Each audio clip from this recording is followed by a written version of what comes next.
നിങ്ങളുടെ ഇഷ്ട പരമ്പരകൾ എക്സ്ക്ലൂസീവായി സൺ നെക്സ്റ്റ് ആപ്പിലൂടെ തികച്ചും ഫ്രീ ആയി ഇപ്പോഴേ ആപ്പ് ഡൗൺലോഡ് ചെയ്യൂ. കണ്ടോമ്മേ, ഒരു വാക്കുപോലും പറയാതെ പോയി. എന്താ സുധിയേട്ടായി ചെയ്തത്? എന്നെ പറ്റിച്ചത് പോട്ടെ, പെറ്റ് വളർത്തിയ അമ്മയല്ലേ, ഒരു വാക്ക് അവരോടെങ്കിലും ഒന്ന് പറഞ്ഞൂടായിരുന്നു. എന്താ ഒന്നും പറയാത്തെ? രാവും പകലൊക്കെ ഞാനിവിടെ കാത്തിരുന്ന പിന്നെ എന്തിനായിരുന്നു? അമ്മേ, അമ്മയുടെ മോനൊരു ദുഷ്ടനാ. ഇങ്ങനെ പോലെന്ന് പറയാമേ. അച്ഛാ, അച്ഛനെങ്കിലും ഒന്ന് പറഞ്ഞൂടെ? ഒന്ന് പറഞ്ഞൂടെ?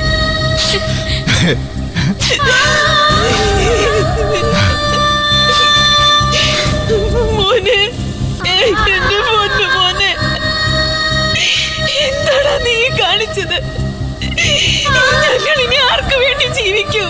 പറയടാ, പറ.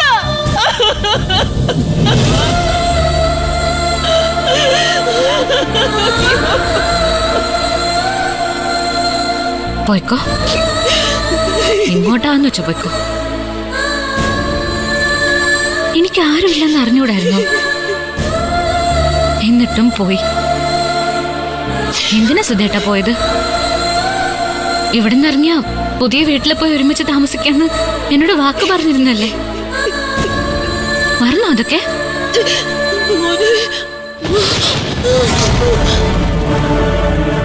പാർവതി,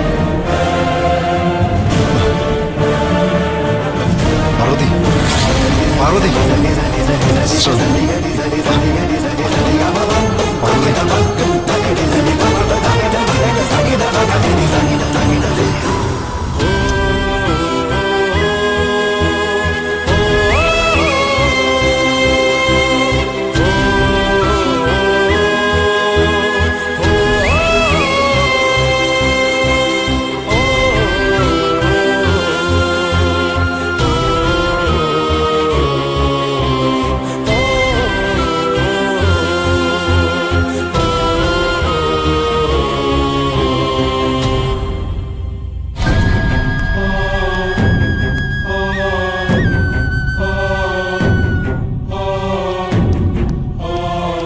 സത്യമാണോ ഡോക്ടറെ?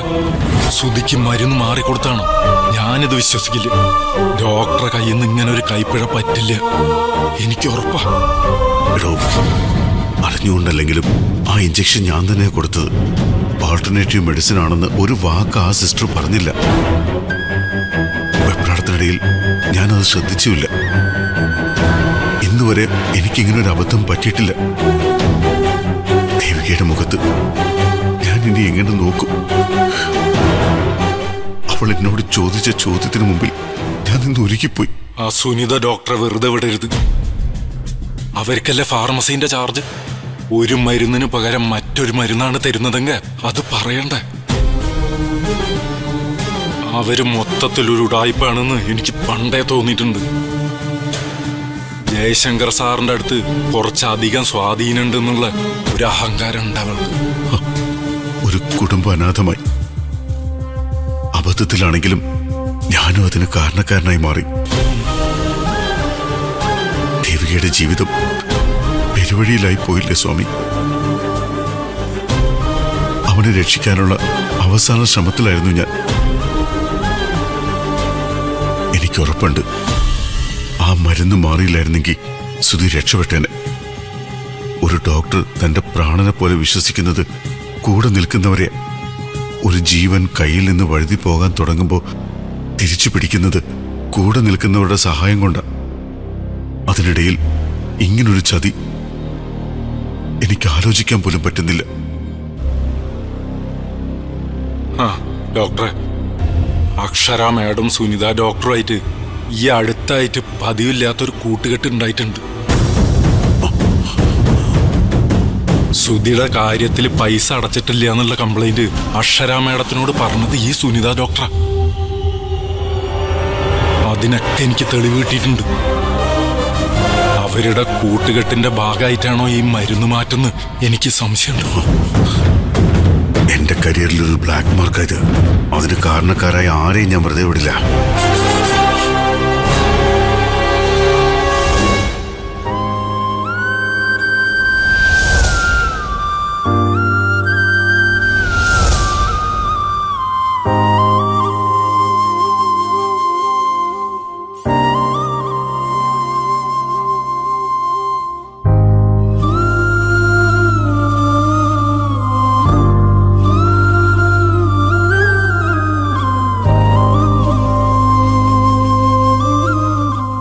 കുറച്ച് ഫോർമാലിറ്റീസും കൂടെ ബാക്കിയുണ്ട്.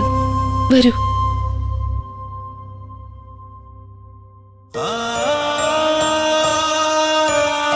ദേവിക, നമുക്ക് അങ്ങോട്ട് പോവാം. വാ.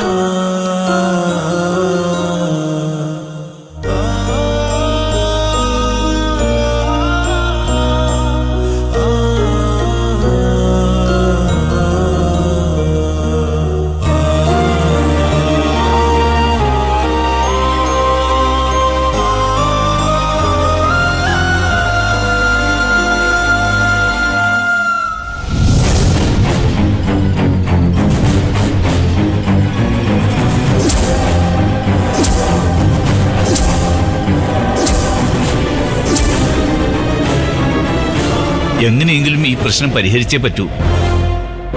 നിരഞ്ജൻ എവിടെ? അയാളെ ആളുകൾ വളഞ്ഞു വെച്ചേക്ക. അയാളെ കൊണ്ട് ഒന്നും ചെയ്യാൻ പറ്റില്ല. എന്നാ ഞാൻ തന്നെ അങ്ങോട്ട് വരാം. വേണ്ട, ഡാഡി ഇങ്ങോട്ട് വരണ്ട.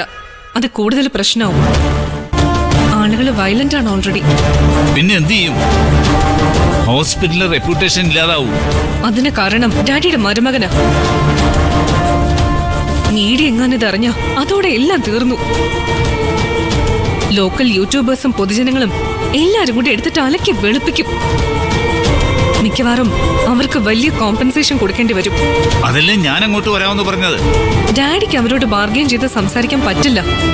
അതൊരു സർജറി കഴിഞ്ഞ് ഇങ്ങനൊരു അവസ്ഥയിൽ ഇരിക്കുമ്പോ. ഇത് ഞാൻ നോക്കിക്കോളാം. എങ്ങനെയായാലും വേണ്ടില്ല, പ്രശ്നം ഉടനെ പരിഹരിച്ചേക്കണം. അത് ഞാൻ ഏറ്റു.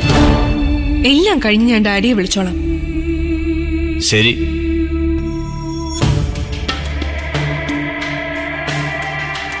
പോരെ? കിട്ടിയ അവസരം മാഡം നന്നായി ഉപയോഗിച്ചു. അതെ, കിട്ടിയ അവസരം താനും നല്ലതുപോലെ ഉപയോഗിച്ചു. ഡോക്ടർ എന്തിനാ എന്നെ കുറ്റപ്പെടുത്തുന്നത്?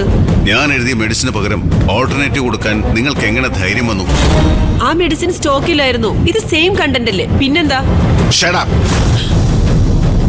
ഞാൻ കൊടുത്ത മറ്റ് മെഡിസിൻസ് എന്തൊക്കെയാണെന്ന് തനിക്ക് എങ്ങനെ അറിയാം? അതിന്റെ റിയാക്ഷൻ എന്തൊക്കെയാണെന്ന് തനിക്കറിയാമോ? ഇഡിയറ്റ്. സ്റ്റോക്കില്ലാത്ത സിറ്റുവേഷനിൽ നമ്മൾ ഓൾട്ടർനേറ്റീവ് കൊടുക്കാറുണ്ടല്ലോ. പിന്നെന്താ? ആര് പറഞ്ഞു സ്റ്റോക്ക് ഇല്ലായിരുന്നു എന്ന്? രാവിലെ ഞാൻ ചെക്ക് ചെയ്തപ്പോ സ്റ്റോക്ക് ഉണ്ടായിരുന്നല്ലോ. അതെങ്ങോട്ട് പോയി?